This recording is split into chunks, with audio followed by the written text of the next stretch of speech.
देशात घातपाताचा कण उधळला। फरीदाबादमध्ये डॉक्टरच्या घरामध्ये सापडला 300 किलो RDX आणि AK-47 सह जिवंत काडतूस। गुजरातमध्येही ATSनं 3 दहशतवाद्यांना पकडलं।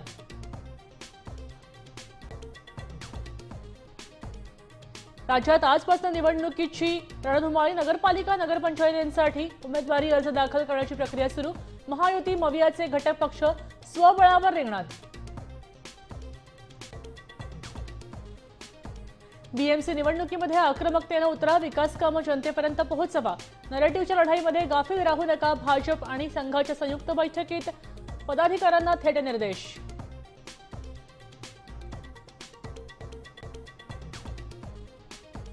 मुंबई महापालिका निवडणुकीसाठी मनसेची स्वबळाची चाचपणी सुरू।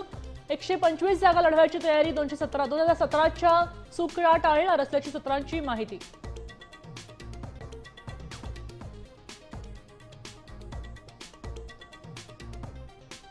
RSSमध्ये मुस्लिमही येऊ शकतात, मात्र भारत मातेचा मुलगा म्हणून संघात या। मोहन भागवतांचं वक्तव्य। निवडणुकीच्या राजकारणावरही प्रतिक्रिया।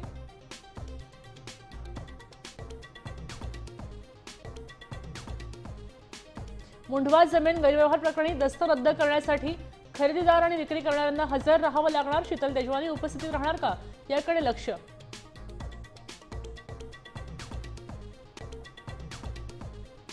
महाबळेश्वरपेक्षा धुळे, पुणे, परभणी, गोंदिया थंड। धुळ्यामध्ये 8.2 तर पुण्यामध्ये तापमान 13 अंशांवर खाली।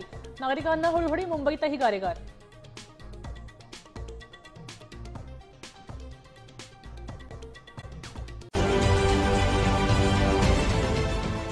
देश विदेशातील प्रत्येक घडामोडींचे लाईव्ह अपडेट मिळवण्यासाठी आता साम टीव्हीच्या सर्व सोशल मीडिया प्लॅटफॉर्मला लाईक, फॉलो आणि सबस्क्राईब करा। तसंच सर्व नोटिफिकेशनसाठी बेल आयकॉन प्रेस करायला विसरू नका।